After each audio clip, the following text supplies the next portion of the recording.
Hello, America. I hope you're doing well.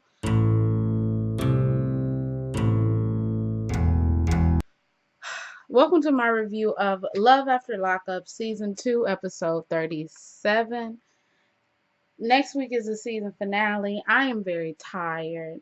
You are going to get this much earlier than you would because I got schoolwork to do tomorrow. I got to work all day tomorrow and I got to do my schoolwork, and I don't have any other time to fit this in. So I decided to watch it tonight and do it. Was it worth it? No. Okay. Um, I think we saw all of the people. Let's talk about Scamber and Vince. Okay. So they are going to her family reunion. Vince hopes that this will be a time that that's my TV in the background, so don't worry about that. Vince hopes that this can be a time that they can reconnect like they were on the phone and get back to how they were on the phone. Scamber says that she's going to try. There's a fucking gnat in my room. She's going to try to, be more lovey to Vince because Puppy encouraged her. So they get there. We meet her brother, who looks nothing like her sister, who also looks nothing like her. The brother and the sister look related. Scamber looks a lot like her mother, okay, or their mother. I don't know how they're related. Who knows? They could be related by fathers. Hmm. They could be related by fathers. Anyway, excuse me. Her sister hugs Vince, and as she hugs Vince, she makes his face like, ugh, he ugly. Yes, he is ugly, but it just annoyed me because I know that your sister is a scammer. And if you knew that your sister was a scammer, then I don't know. I'm just feeling a little bit annoyed. Like, I know she doesn't like Vince because he got them crazy eyes, and that's fine. But if your sister had not been such a scammer, then maybe I could be like, yeah, girl, he is ugly. Now I'm like, nah, scammer needs to be canceled. So anyway, and your sister is the one who picked him. So do your sister like ugly men? Huh? You making that face like, ugh, like anyway. So Vincent is talking to her family, and her family, like the older people of the family, and they ask him, so are you going to move to Georgia? Is she going to move to Texas? I don't know. Or are y'all going to move to Indiana so we can see y'all more? And so he's like, I asked her if she wanted me to move, and and I'm like, what, are you about to cry? Like, I guess this man really do like her. Okay. I don't know. She gives me nothing that would assume that she likes me if I was Vince. But hey, so hey. Anyway, Scamber, her sister, and her brother are in the kitchen. They're talking like, our kids ask about you. They need their aunt. Scamber is like, I know it was hard. Her sister's like, look, and she's like, I'm scared to go back to prison because if I go back to prison, it's gonna be life. And her sister is like, yeah, we won't be there, for you. I guess at first I thought she was just like, because we sick of your shit, but I guess it could also be interpreted because you would be life in prison, so you would be there for life. Oh, I'd like to let you all know that I do have some new items on my website. I have 2 pendant necklaces, and I'm running a sale for 15% off of selected items. So you can check out my website down below or in the pinned comments. Okay, so let's move on. So the next scene we see, Scamber says that she was raised by her grandmother because her father was an alcoholic and her mother was on drugs. Don't quote me. Okay, it was a bad life. That's all I'm saying. Um, we see the next scene where her grandmother her mother Monica calls, and her grandmother is like, hey, this fella that Amber and brought up here, he seems like a really nice guy. He seems like he can fit in with us. And so the sister's like, no, he can't. And Scamper is just like, oh hell no, I didn't really get myself into it because my family's sitting up here talking about they like this man and all of this, and I can't go through with this lie anymore. If I want to move forward in my life, and progress, then I need to just come out and say, hey, it's a lie, So I guess in this, because I guess since the season finale is next week, let's hope that it's not 2 hours. Let's hope it's an hour and a half, and let's hope it's not um as uneventful as the Life After Lockup season finale. But damn, knowing them, they probably gonna have Life After Lockup coming on immediately. Anyway, I'm sorry, y'all. I'm just talking. So we see Alex. Alex spent the night over his friend Cobra's house. That's not his Cobra, whatever. Over his friend's house, and Glorietta doesn't know where he is. He says that he needs to go down to her job to ask her some questions and to figure out if she love him or why she want to marry him. So Glorietta is at her job, and I'm like, why do we even see this woman at her job? If I was Glorietta's boss, I'd say, no, you cannot film here, okay? Wait till you get the fuck off of work. Wait until before work or after work. I'm already letting you on this property with them fucked up ass eyebrows. You've already put, like, you've reached the limit. The limit of fuckery I will allow for my employees, you've reached it when you came in there with those eyebrows. So I'm not going to let you film in here with your ugly boyfriend with his drops on his chin, okay? So anyway, oh shoot, I almost fell. Gloria and I thought she was a car girl, but I guess a car girl just be walking around telling people about cars. I thought that, I don't know. I guess it was I had a different understanding of what a car girl was. So I was very confused just to see her walking around and saying, hey, you like the car? So Alex comes up there. Oh, before this, she says that she's working to make extra money. Her gown is over $5,000. I don't know why.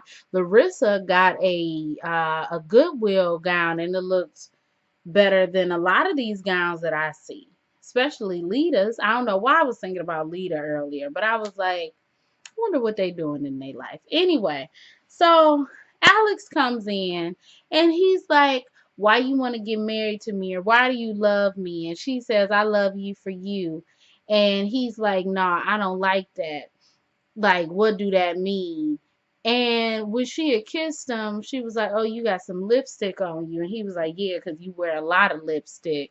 And I'm like, are we really going to sit up here and he's going to try to talk himself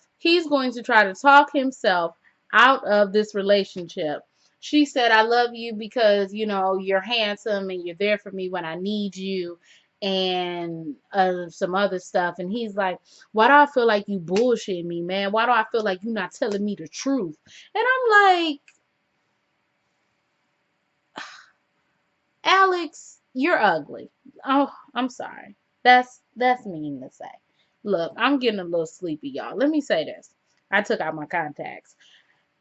That's not what I wanted to say. Alex, you're ugly. Okay? I didn't mean to say that. Alex, you're unattractive. Okay? Okay, so I think you, with your unattractiveness, you need to not be so picky in who loves you. Okay, now I know that sounds very mean to say, and I'm sorry. If he was a nice person, I wouldn't say things like this. But how are you mean and ugly? Okay? And how is a prison man sitting up here telling me that I'm not committed to him? What? What? Anyway, so he's like, I don't feel like you genuine. She like, well, yeah, because I feel like you putting me on the spot. She said something. I can't remember what she said. Y'all, I'm getting sleepy. And then he's like, no, you know what? I'm about to leave. And then she like, yeah, you causing a scene at my job. And he like, fuck these people. And she like, okay. And then he like, I'm about to bounce. And cause she was like, he hella lying. That's what she said. He's hella lying. And he said, I'm about to bounce. And I said, hella bounce? Like, what?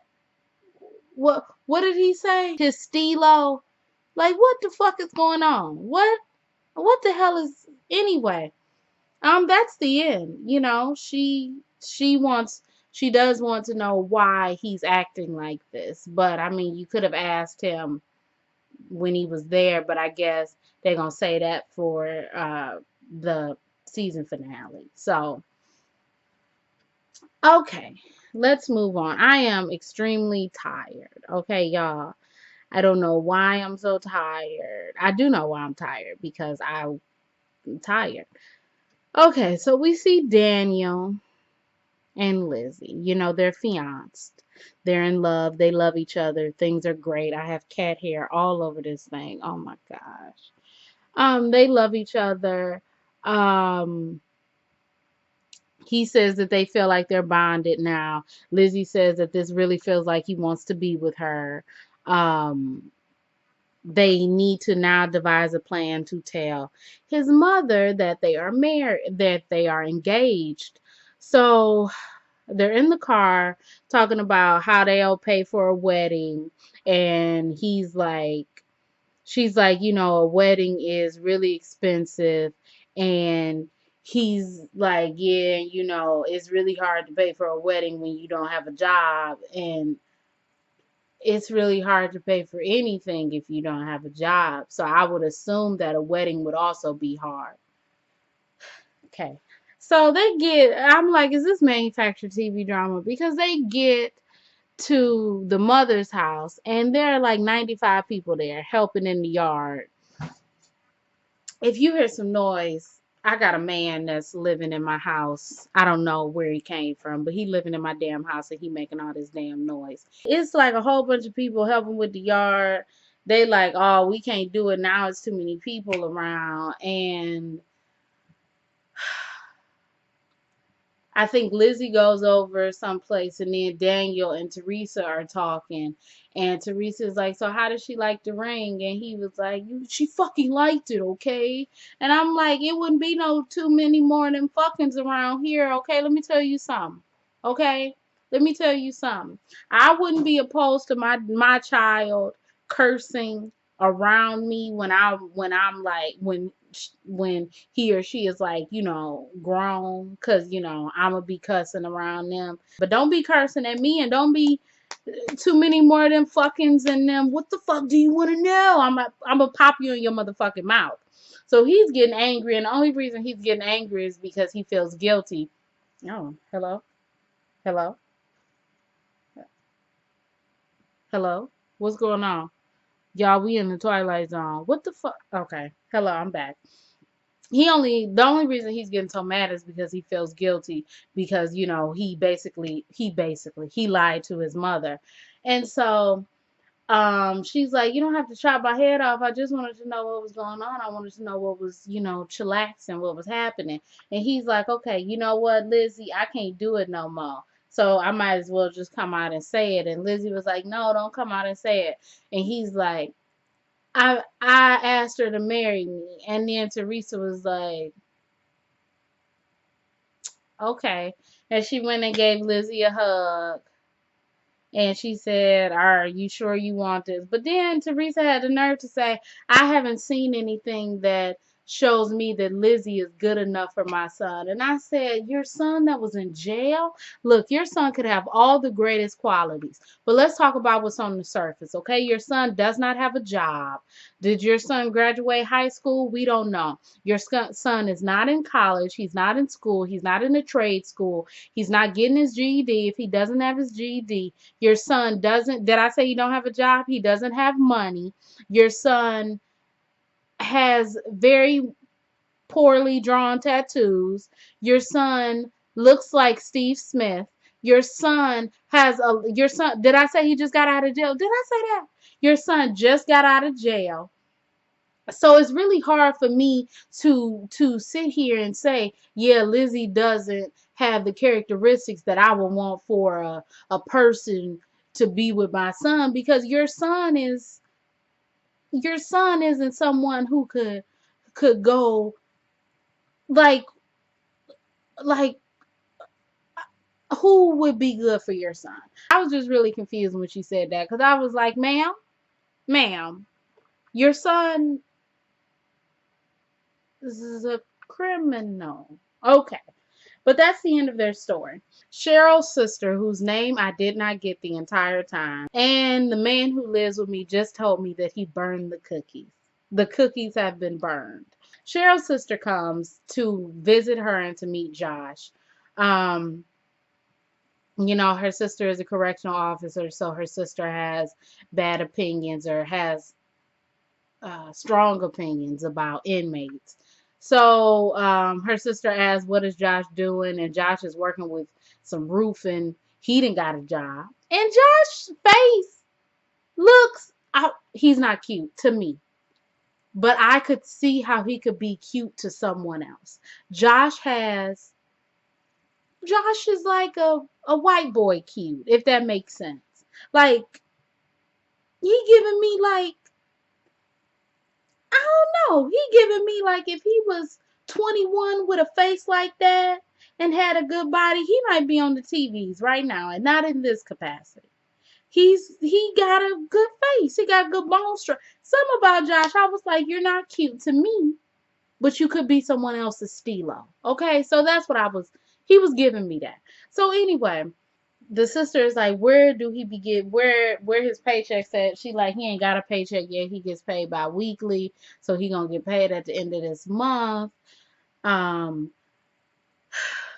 the sister's like, so what is he gonna do with his money? She says he wants to get his license so he can get a car, and so the sister is like, you're saying all of the things that he wants to do. What about you?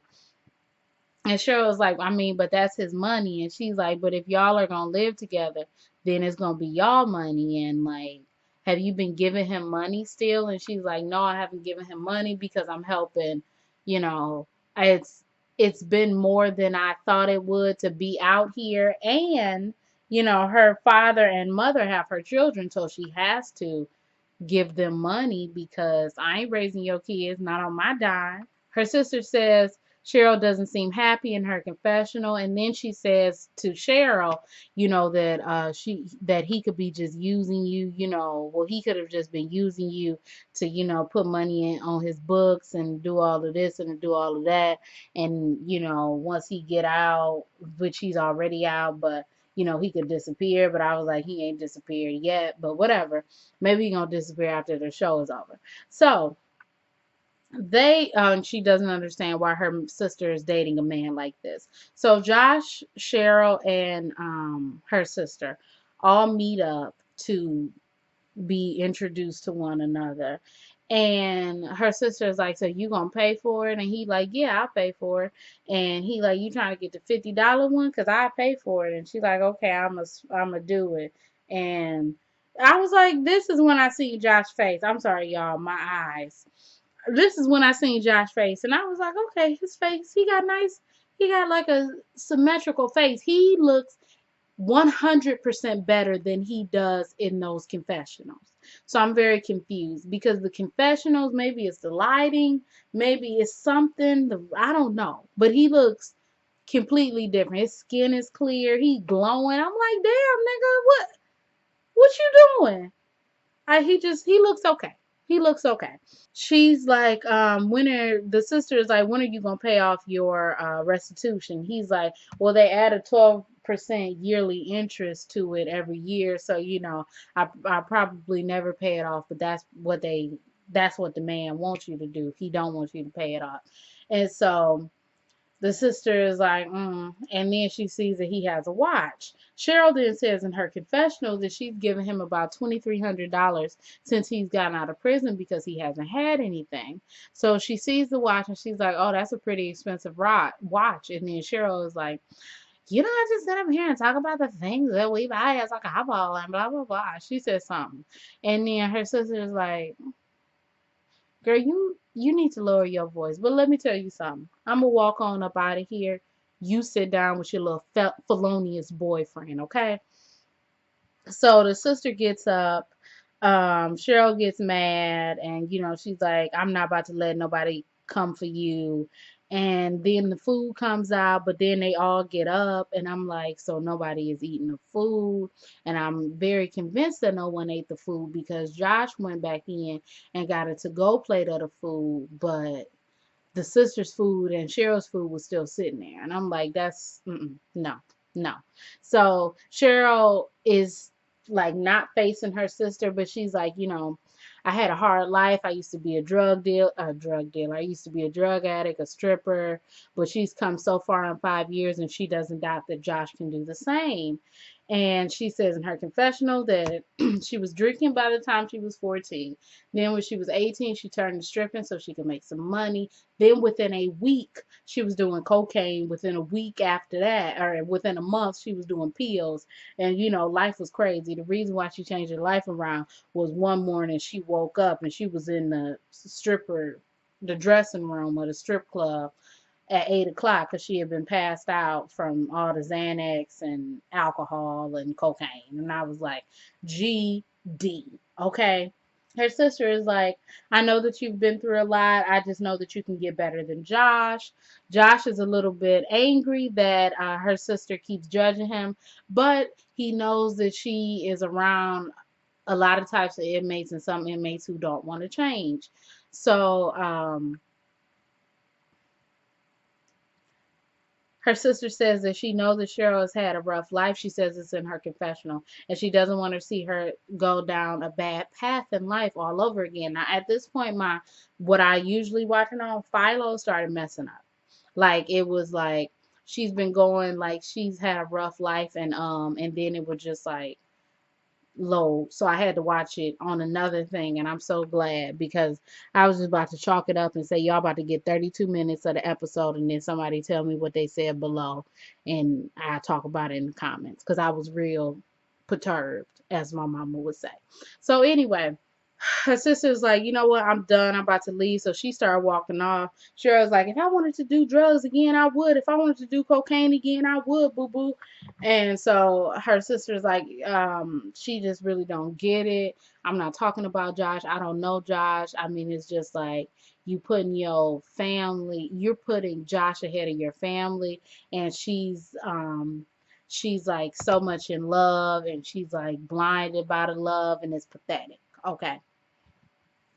My mouth is getting dry, and I have two more stories to do. And so we see. Let's talk about Lacey and Lacey and Shane. So Lacey looks the best that she's ever looked. I have no idea what's going on. Her face looks better. I don't know. The lips even fit her. I don't know. She looks better. I'm like, what the fuck happened? She looks so much better than what she did just an episode ago. And I'm really confused. So her and Shane are getting married in 2 weeks. She feels like that is her soulmate because they have great sex. She didn't say that it's because they have great sex, but she said that's her. They have great sex, and she feels like he's her soulmate. And I'm like, okay, well, now I'm feeling like Alex. Tell me what you really love about me. Okay. So they are going to taste some cakes. Shane gets really involved, and he pissed me off when he said, I don't want to try no red velvet.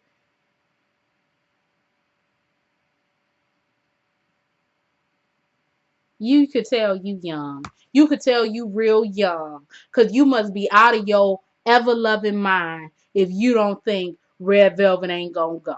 Okay, then he said the almond was too sweet. I said, nigga, what the fuck you want? Anyway, Lacey was like, how you become this cake connoisseur? And he was like, people in jail be making cakes. He didn't say this to her. But he said in his confessional, people in jail have their own special talents, and some people would make cakes. A lot of them had good cakes in jail. Okay, now if I was being petty, I'd take that a different way, but I'm not going to take it a different way. And also, he was talking like he wanted somebody from jail to make that cake. He was looking at that lady like, yeah, girl, this cool and all. But Jim could throw it down. In Cell Block D, Jim could throw down. Anyway, so they, I guess, pick a cake. I'm not sure. They get out of there. Shane is like, where you about to go? Or let's go someplace. And she like, I gotta go meet Miranda to go dress shopping. But however, that's a lie. Okay. She's not meeting Miranda to go dress shopping. She's meeting up with John. So we see in this little scene that neither one of them know how to say officiant. And, I'm sorry. I know that this may be a very unpopular opinion. You can drag me in the comments, but don't drag me too hard because I will clap back and block your ass.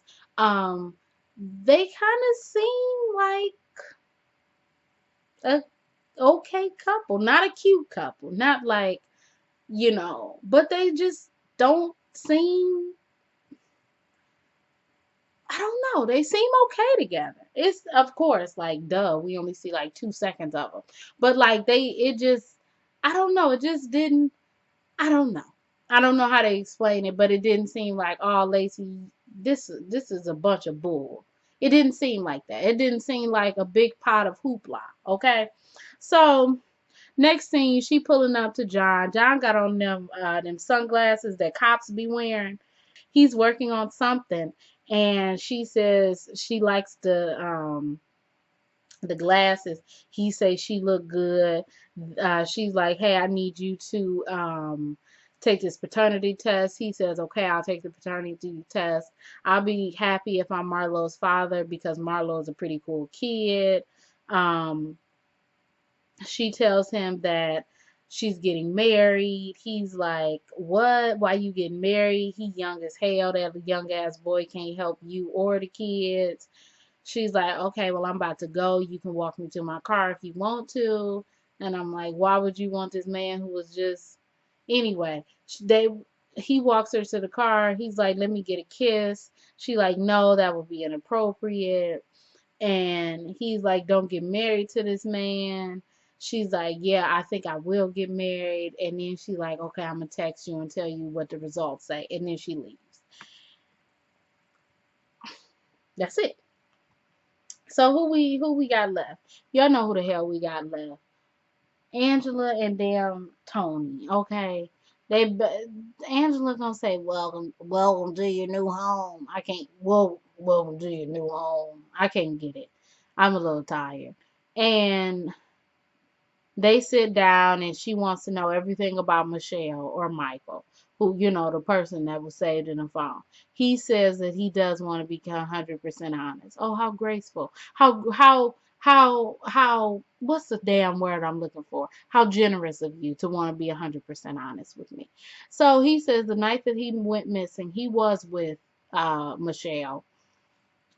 And he said in his confessional that he'd call her a friend.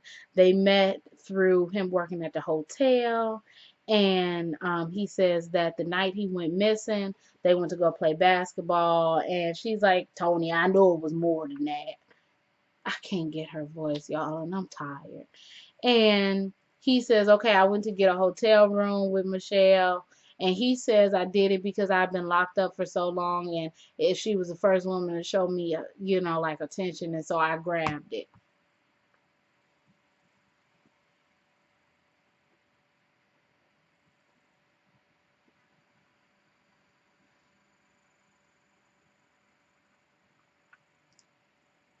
Didn't Angela ask him when he got in that car, you want a steak or a blowjob? And that man said, steak. Miss me with the bullshit, Tony. Okay. So, Tony's, I don't think we ever heard about the fact that Tony said, or Tony had an opioid addiction. But Tony says that he has an opioid addiction, or he had one. And, even though he doesn't do drugs anymore, he can still be addicted to other things, especially women. Okay, Tony, looking like an easy out for your lying, cheating ass. Anyway, So Angela says that even though she saw the messages with her own two therapist eyes, that she has no reason but to believe Tony that it was a one night stand. Okay. He said, I fell for your heart. I want to be with you. He said all of this, but yet you just think it's a one time thing. Girl, if you think it's a one time thing, so do I. Because guess what? I ain't got no time. Okay. I ain't got no damn time. So he says, I want you. I want you bad. And she says that she feels like she needs to forgive him to take the anger out of her heart. So then we see the best scene in Love After Lockup history. They kissing on the couch, and that leather couch was making all that noise.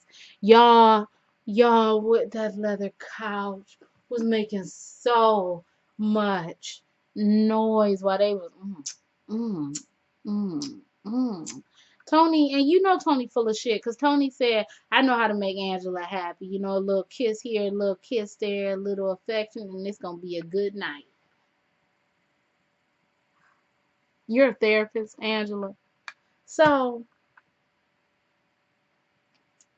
they they go to the bedroom. You know, I was eating when I was looking at this, and I almost couldn't keep my barbecue pizza down, my barbecue chicken pizza down. Okay, well, it was barbecue chicken and then some pizza on the side. I almost couldn't keep it down. Hello, hello. Look, if we're gonna have to do the review blurry, we're gonna have to do it blurry. Okay, and